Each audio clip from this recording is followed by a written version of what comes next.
Hey guys, welcome back to my channel. അങ്ങനെ നമ്മുടെ ജോസേട്ടായിന്റെ ടെർബോ മോഡ് ആക്ടിവേറ്റ് സിനിമ കണ്ടിരിക്കുകയാണ്. അപ്പോൾ it's written by the one and only Midhun Manuel Thomas. പറയാം കാര്യങ്ങളുണ്ട് പറയാം. Music by Christo Xavier. നമ്മുടെ ഇതൊക്കെ ബ്രഹ്മയുഗം അതിലൊക്കെ ചെയ്ത പുള്ളി. ബ്രഹ്മയുഗത്തിന് വരുമ്പോൾ ഞാൻ ഈ ടീഷർട്ട് കളഞ്ഞിട്ട് അയ്യേ വിചാരിച്ചത് നല്ല ചുമ്മാ എടുത്തിട്ടാണ്. രാവിലെ നല്ല പെരും മഴയായിരുന്നു. അപ്പോൾ കിട്ടിയൊരു നിക്കർ ഉടുപ്പ് ഇട്ടുകൊണ്ട് ഞാനങ്ങ് റെയിൻകോട്ട് ഇട്ട് ഇറങ്ങി ഓടി. മഴയിൽ നനഞ്ഞ് ഇങ്ങനെ ഹീറോനോടെ ഇരുന്നാണ് സിനിമ കണ്ടത്. Cinematography by Vishnu Sharma. Just പൊളി. ഫൈറ്റ് സീക്വൻസസ് ഒക്കെ എടുത്ത് വെച്ചിരിക്കുന്നത്. കുറേ ഷോട്ടുണ്ട് അവിടെ നിന്ന് ഇവിടെ നിന്ന് മലത്തിയും കിടത്തിയും അങ്ങനെ കുറേ ഷോട്ട് എടുത്തു വെച്ചിട്ടുണ്ട്. Edited by Shameer Muhammad. Production by our own Mammootty company, Mammukka പുള്ളീൻ്റെ തന്നെ പ്രൊഡക്ഷൻ. വേഫെയർ ഉണ്ടെന്ന് തോന്നുന്നു. വേഫെയർ എന്താണ് സംഭവം എന്ന് പറഞ്ഞൂടാ. Directed by Vaishakh. നമുക്കറിയാം, എല്ലാവർക്കും അറിയാം വൈശാഖ് എന്ന് പറഞ്ഞ പേര് അറിയാത്ത മലയാളികൾ വളരെ കുറവായിരിക്കും. മലയാളത്തിൽ ആദ്യമായിട്ട് 100 കോടി ബോക്സ് ഓഫീസ് നൽകിയ ഡയറക്ടറാണ്. പുലിമുരുകൻ എന്ന സിനിമയിലാണ് പുള്ളി 150 കോടിയോളം ലാലേട്ടൻ്റെ പടത്തിൽ അടിച്ച് കയറ്റി തന്നു. പിന്നെയുണ്ട് മമ്മൂക്കൻ്റെ ഉണ്ട്, മറ്റേ പോക്കിരി രാജ, മധുരരാജ, സീനിയേഴ്സ്. സീനിയേഴ്സ്, മല്ലു സിംഗ്. പിന്നെ മറ്റേ പടം അയ്യോ എന്തിനാ ഇത് നമ്മുടെ റോഷൻ്റെ പടം ഉണ്ടായിരുന്ന നൈറ്റ് ഡ്രൈവ്. എനിക്കിഷ്ടപ്പെട്ട മൂവിയാണ്. ആൻഡ് ഒരു നൈറ്റ് മെയറും കൂടി ഉണ്ടായിരുന്നു, മോൺസ്റ്റർ. അതൊരു ദുസ്വപ്നമായിട്ട് നമുക്ക് കണക്കാക്കി കൂട്ടാം. നമ്മളത് ആ ഒരു സംഭവത്തിനെ കുറിച്ച് തലേന്ന് മൊത്തം ഒഴിച്ച് കളയാം. അപ്പോൾ ഈ പടത്തിൽ പോസിറ്റീവ്സ് ആയിട്ട് പറയുകയാണെങ്കിൽ മമ്മൂക്ക വെറുതെ വന്ന് നിന്നാൽ തന്നെ നമ്മളിങ്ങനെ ഇരിക്കും. പുള്ളി എപ്പോഴാണ് തുടക്കം തൊട്ട് ആ ഒരു ആവേശം നമുക്ക് സമ്മാനിക്കുന്ന ഒരു ആളാണ് മമ്മൂക്ക. അതുകൊണ്ട് പിന്നീട് പോസിറ്റീവ് ആയിട്ട് പറഞ്ഞാൽ ഈ സിനിമാറ്റോഗ്രാഫി ബ്രില്യൻ്റ് ആയിരുന്നു. നല്ല രീതിയിൽ തന്നെ അവർ തുടക്കം തൊട്ട് അവസാനം വരെ, അതും ഫൈറ്റ് സീക്വൻസസ്, പിന്നെ ഒരു കാർ ചേസ് സീക്വൻസ് ഉണ്ട്. മറ്റേ ലിയോലെ പോലെ വീഡിയോ ഗെയിം അല്ല, കാർ ചേസ്. സ്റ്റണ്ട് ആർട്ടിസ്റ്റിനെ അറിയാമല്ലോ, നമ്മുടെ ഫോൾ ഗൈ സിനിമയൊക്കെ കാണുമ്പോൾ എല്ലാവർക്കും മനസ്സിലാവുന്നതാണ്. അതിനൊക്കെ വെച്ച് നല്ലോണം ചെയ്തിട്ടുണ്ട്. മ്യൂസിക്കിൻ്റെ കേസ് പറയുമ്പോൾ ചില ഇടങ്ങളിൽ അടിപൊളിയായിട്ട് തന്നെയുണ്ട്. പിന്നെ ഈ പടത്തിൽ അഭിനയിച്ചിരിക്കുന്നവർ മമ്മൂക്ക, ഹംസധ്വനി. എനിക്ക് ആ പുള്ളിക്കാരൻ്റെ ശരിക്കുള്ള പേരറിയാം, എന്നാലും ഞാൻ ഹംസധ്വനി എന്നേ വിളിക്കുള്ളൂ, കാരണം അതൊരു കിടിലൻ ക്യാരക്ടറായിരുന്നു. സോ ഹംസധ്വനി. പിന്നെ നമ്മുടെ ശബരീഷ്, പുള്ളി വെച്ചാലുണ്ട്. ദിലീഷ് പോത്തൻ, ജോണി ആൻ്റണി ചേട്ടൻ കുറച്ചേ ഉള്ളൂ, കോട്ടയം രമേശ് എണ്ണയും കുറച്ചേ ഉള്ളൂ. പിന്നെ ബിന്ദു പണിക്കർ. പുള്ളിക്കാരിയൊക്കെ എന്താ പറയുക, ഒരു ക്യാരക്ടർ കൊടുത്ത് കഴിഞ്ഞാൽ ചെയ്തു പോകും. പിന്നെ കല്ല് ഇടിച്ച പോലെ കുറേ കോമഡീസ് ഉണ്ടായിരുന്നു, എന്നാലും ഓക്കെ, പുള്ളിക്കാരി ഓക്കെ ആയിരുന്നു. പിന്നെ നിരഞ്ജന അനൂപ്, ഇവരൊക്കെ പടത്തിൽ ഉണ്ട്. പിന്നെ നമ്മുടെ കന്നഡ ഇൻഡസ്ട്രിയിലെ തന്നെ മികച്ച ഡയറക്ടറും മികച്ച ആക്ടറുമായ രാജ്ബി ഷെട്ടി. അവർ 3 ബ്രദേഴ്സ് കൂടി ആ ഒരു കന്നഡ മൊത്തം അവർ കീഴടക്കി വെച്ചിരിക്കുകയാണ്. ആ പുള്ളിക്ക് രാജ്ബി ഷെട്ടി ഉണ്ട്. പിന്നെ സുനിലുണ്ട്. അങ്ങനെ കുറച്ച് ആൾക്കാരൊക്കെ ഉണ്ട്. നമുക്ക് സിനിമ കാണാൻ നമ്മുടെ രോമാഞ്ചത്തിലൊക്കെ ഉള്ളൊരു മച്ചുണ്ട്, തുടക്കത്തിലൊക്കെ ഉണ്ട്. രോമാഞ്ചത്തിലൊക്കെ മറ്റേ ഓജോ ബോൾ കളിക്കുമ്പോൾ ആദ്യമായി കള്ളക്കളിയൊക്കെ കാണിക്കുന്ന പുള്ളിയില്ല, ആ പുള്ളിയൊക്കെ തുടക്കത്തിൽ കുറച്ച് ഭാഗങ്ങളുണ്ട്. ഓക്കെ, കുക്കറിൻ്റെ വെച്ച് സോറി. രാജ്ബി ഷെട്ടീൻ്റെ ഇൻട്രോ, എൻ്റെ ദൈവമേ, KGF ലെവൽ സാധനം. അത് അടിപൊളിയായിട്ട് തന്നെ ആ ഇൻട്രോ, പുള്ളിൻ്റെ സ്വാഗ് ആയാലും പുള്ളി ഇറങ്ങി വരുമ്പോൾ തന്നെ ഒരു സാധനം അവിടെ കൊടുക്കുന്നുണ്ട് പുള്ളി, ഒരു വില്ലൻ എന്നുള്ള ഇതിൽ. പക്ഷെ അത് അവസാനം വരെ കാണുമെന്നാണ് ഞാൻ വിചാരിച്ചത്. പക്ഷെ അവസാനമൊക്കെ ആയപ്പോഴത്തേക്കും ഒരുമാതിരി വില്ലൻ സുല്ലിട്ട് ആ ഒരു രീതിയിലായിപ്പോയി. പിന്നീട് പറയുകയാണെങ്കിൽ പോസിറ്റീവ്സ് ആയിട്ട് എനിക്ക് ഇത്ര പറയാനുള്ളൂ. പിന്നെ നെഗറ്റീവ്സിലോട്ട് വരികയാണ്. ഈ പടത്തിൻ്റെ അത്യാവശ്യം നെഗറ്റീവ്സ് എനിക്ക് പറയാനുണ്ട്. Lack of title theme. ആ ഒരു ടൈറ്റിൽ തീം എന്ന് വെച്ചാൽ നമ്മളിപ്പോൾ പോക്കിരി രാജ എന്നൊക്കെ പറയുമ്പോൾ പോക്കിരി രാജ ഈ ഒരു സാധനമുണ്ട്. നമുക്കങ്ങനെ ഒരു തരിപ്പ് വരും. മമ്മൂക്ക വരുമ്പോൾ തന്നെ ഒരു തരിപ്പ് വരും. ഒരു ഇടി പൊട്ടിക്കുമ്പോഴത്തേക്ക് നമുക്ക് ഒരു രോമാഞ്ചം കിട്ടുന്ന ഒരു സാധനമുണ്ട്. അതിവിടെ ഇല്ല. അത് മ്യൂസിക്കിന്റെ കുറവ് നല്ല രീതിയിൽ അവിടെ കാണുന്നുണ്ട്. എന്തൊക്കെയോ കുറെ മ്യൂസിക്കായിട്ട് ആര് പാടിയത്, അർജുന അശോകൻ എന്തൊക്കെയോ പാടിയ കുറെ റാപ്പോ എന്തൊക്കെയോ അതിൻ്റെ ഇടയിൽ കൊടുത്തിട്ടുണ്ട്. പക്ഷെ ഈ ഫാൻസുകാർ പുല്ലന്മാര് ഇങ്ങനെ വിളിച്ചുകൊണ്ടിരിക്കുമ്പോഴത്തേക്ക് നമുക്കൊന്നും കേൾക്കണ പോലും ഇല്ല. അപ്പൊ അത്ര ലൗഡല്ല ആ മ്യൂസിക്.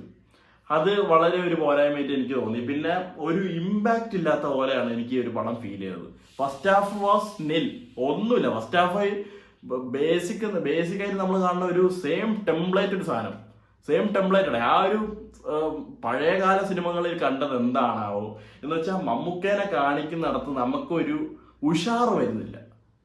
മെയിൻ പ്രശ്നം അതാണ്. ഫസ്റ്റ് ഹാഫിന്റെ മെയിൻ പ്രോബ്ലം അതായിരുന്നു. സെക്കൻഡ് ഹാഫിലും ഇതൊക്കെ തന്നെയായിരുന്നു മെയിൻ പ്രശ്നങ്ങൾ. ഫൈറ്റ് സീക്വൻസസിലാണെങ്കിൽ പോലെ ഇപ്പൊ ഭീഷ്മ പർവ്വം, മമ്മൂക്ക വെറുതെ ആ സ്റ്റെയർ കേസിൽ നിന്ന് ഇറങ്ങി വരുമ്പോ തന്നെ നമുക്ക് വിത്ത് മറ്റേ മ്യൂസിക്, സുഷിന്റെ മ്യൂസിക് ഉണ്ട്,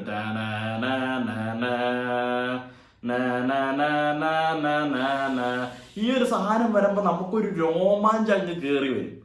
ആ സംഭവം ഇതിലില്ല. ഇതിൽ ഭയങ്കര മിസ്സിങ് ആയിട്ടുള്ള ഒരു ഫാക്ടറായിട്ട് തോന്നിയ ഒരു സാധനം അതാണ്. അവരൊക്കെ എന്തൊക്കെ മാസിന് വേണ്ടി കുറെ അടിച്ചേൽപ്പിക്കുന്നു, അവിടെ കൊടുക്കുന്നു, ഇവിടെ കൊടുക്കുന്നു. ഒന്നും 5 ഫൈറ്റ് എന്തോ ഉണ്ട് ഇതില്. ഒരിടത്ത് പോലും നമുക്കിങ്ങനെ ഒരു മാസ് ഇങ്ങനെ ഒരു തരിപ്പ് കയറി വന്നിട്ട് അവനിട്ട് കൊടറ എന്ന് തോന്നിക്കുന്നില്ല. മെയിൻ ഒരു പ്രശ്നം പറ്റിയത് അതാണ് ഈ പടത്തിൽ പറ്റിയത്. ആൻഡ് വൈശാഖിന്റെ കേസ് പറയുകയാണെങ്കിൽ, വൈശാഖ് സാറിന്റെ ഒരു കേസ് പറയാനാണെങ്കിൽ പുള്ളി നല്ലൊരു ഡയറക്ടർ ആയിരുന്നു. ഇപ്പൊ പുലിമുരുകൻ എന്ന് പറഞ്ഞ സിനിമ തന്നെ എടുത്തു നോക്കുകയാണെങ്കിൽ ആ റേഞ്ചർ മറ്റേ ഭാര്യനെ പിടിക്കാൻ വേണ്ടി വീടിനകത്തോട്ട് ഇങ്ങനെ ഓട്ടിക്കയറും, ലാലായിട്ട് അടിച്ച് പറത്തിട്ട് ഇറങ്ങി വരുമ്പോൾ ഒരു സാധനമുണ്ട് വീശയൊക്കെ പിരിച്ചോണ്ട്. ആ വക സാധനങ്ങൾ അവർക്ക് നല്ലവണ്ണം ചെയ്യാൻ പറ്റുമായിരുന്നു. എനിക്ക് വലിയ പരിജ്ഞാനം ഒന്നുമില്ല, പക്ഷെ സിനിമ കണ്ട വെച്ചുള്ളൊരു എക്സ്പീരിയൻസ് പറയാണ് അവർക്ക് നല്ലവണ്ണം ചെയ്യാമായിരുന്നു. മമ്മൂക്കേനെ നല്ലൊരു ലുക്കിലൊക്കെ കൊണ്ടുവന്ന് നല്ല രീതിയിൽ അവർക്ക് ചെയ്യാമായിരുന്നു. ബട്ട് ഫാൻസുകാരൊക്കെ എൻജോയ് ചെയ്യട്ടെ. Fans will celebrate this movie, ഉറപ്പാണ്. കുറേമാരൊക്കെ പടം കഴിഞ്ഞ് ഇറങ്ങിയിട്ട് അവിടെ ആർപ്പുളിയും കൂക്കുളിയൊക്കെ ഉണ്ടായിരുന്നു. എനിക്കെന്താണെന്ന് അറിയില്ല. Even myself a fan of Mammukka, but I am not a blind fan. അതാണ് എനിക്ക് പറയാനുള്ളത്. അപ്പോൾ എനിക്ക് ഈ പടം ടോട്ടലി ഒരു വേണമെങ്കിൽ ആവറേജ് എന്ന്, അല്ലെങ്കിൽ ഒരു ബിലോ ആവറേജ് എന്ന് പറയാം. പക്ഷെ ക്ലൈമാക്സ് പോർഷൻ വാസ് നൈസ്, അത് പറയാൻ വയ്യ. ഒരു കാർ ചേസിൽ തുടങ്ങി ആ ഫൈറ്റ് വരെ എത്തുന്നത് ഓക്കെ. പിന്നെ സ്പോയിലറാണ്, ഇനിയിപ്പോൾ വീഡിയോ കാണുന്നവർ വേണമെങ്കിൽ സ്പോയിലർ കണ്ടന്റ് വേണ്ടെന്നുണ്ടെങ്കിൽ നിർത്തിയിട്ട് പോവുക. ഈ പടത്തിനൊരു സെക്കൻഡ് പാർട്ടുണ്ട്. അതിലെ വില്ലനായിട്ട് വരുന്ന വിജയ് സേതുപതിയാണ്. പുള്ളിന്റെ വോയിസ് ഒക്കെ ആയിട്ട് ഒരു സാധനം വന്നിട്ടുണ്ട്. എന്ത് കാര്യത്തിന് എന്തിനോ വേണ്ടി തിളയ്ക്കുന്ന സാമ്പാർ എന്നൊക്കെ പറയും. ഞാൻ ഈ പറഞ്ഞ ഹംസധ്വനി പുള്ളിക്കാരിന്റെ ആക്ടിങ് എന്നൊക്കെ പറയുകയാണെങ്കിൽ അത്ര അടിപൊളി ആക്ടിങ് ആയിരുന്നു മറ്റേ മൂവിയിലൊക്കെ. പക്ഷെ ഇതിലൊക്കെ ഒരുമാതിരി ഡമ്മി പീസുകളെ പോലെയാണ് നിരഞ്ജന അനുഭവ്.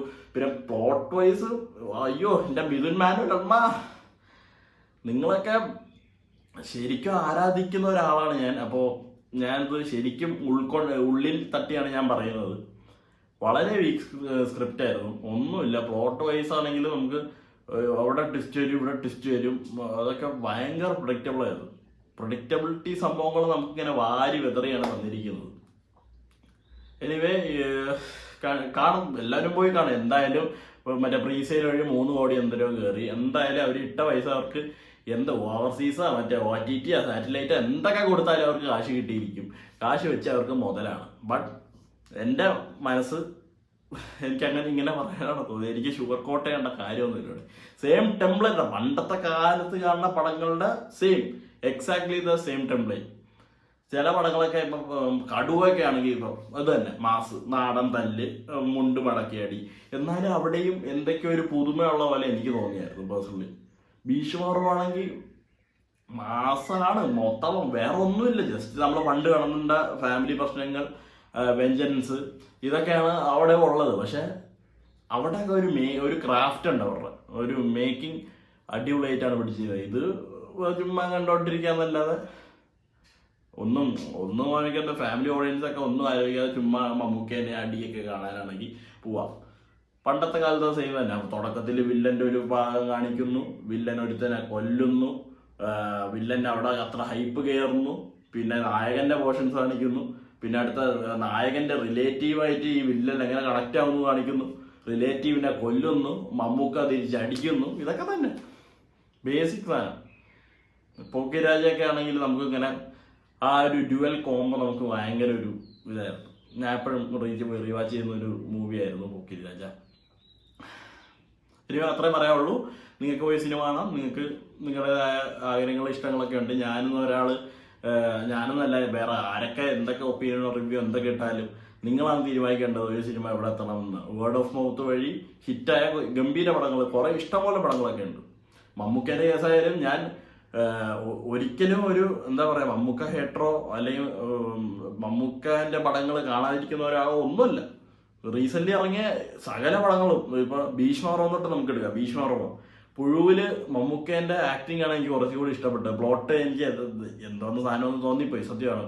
റൊഷാഗ് ഗംഭീര പടമായിരുന്നു. കാതൽ, കണ്ണൂർ സ്ക്വാഡ്, ഇപ്പോൾ ഭ്രമയുഗം, നൻപകൽ നേരത്തെ മയക്കം, ഇതൊക്കെ കുറേ നല്ല നല്ല സാധനങ്ങൾ മമ്മൂക്ക ചെയ്യുന്നുണ്ട്. അതിൻ്റെ ഇടയിൽ കൂടെ എന്തിനാണ് ഇങ്ങനത്തെ സാധനങ്ങൾ ഇറക്കുന്നതെന്നാണ് എനിക്ക് മനസ്സിലാവാത്തത്. ടോട്ടലി ഒരു ആവറേജ് എന്ന് എനിക്ക് പറയാൻ പറ്റില്ലേ, ഒരു below average experience for me. But കാണുന്നവർക്ക് കണ്ടു നോക്കാം. കണ്ട തമിഴന്മാരെയും തെലുങ്കന്മാരെയും സുനിലില്ല മറ്റേ പുഷ്പയിലൊക്കെ ഉള്ള പുള്ളിയൊക്കെ പടത്തിലുണ്ട്. പുള്ളീനൊക്കെ എന്ത് കാര്യം ഇരിക്കുന്നു, എന്തിൻ്റെ ആവശ്യമായിരുന്നു പുള്ളീനൊക്കെ. പിന്നെ നെൽസനെ ഇമിറ്റേറ്റ് ചെയ്യാനൊക്കെ എന്ന് വെച്ചാൽ ജയിലറിൽ നെൽസണില്ല, പണ്ടത്തെ നൈറ്റ് മെയർസ് ആയ പടങ്ങളൊക്കെ ഉണ്ടാക്കിയ നെൽസനെ ഇമിറ്റേറ്റ് ചെയ്യാൻ ഡയറക്ടർ നോക്കുന്നുണ്ട്. ഇൻറ്റൻസ് ആയ സിറ്റുവേഷനിൽ കോമഡിയൊക്കെ കൊണ്ടുവന്ന് ചവറാക്കാനൊക്കെ നല്ലവണ്ണം ശ്രമിച്ചിട്ടുണ്ട്. ഒന്നും പറയാനില്ല, കണ്ട തമിഴന്മാരെയും തെലുങ്കന്മാരെയും കന്നഡക്കാരെയും എല്ലാത്തിനെയും കൊണ്ടുവന്ന ഒരു മലങ്ങളുടെ പടം ഉണ്ടാക്കി വെച്ച്. ഇത്ര എനിക്ക് പറയാനുള്ളൂ. കാണുന്നവർക്ക് പോയി കാണാം. Bye bye.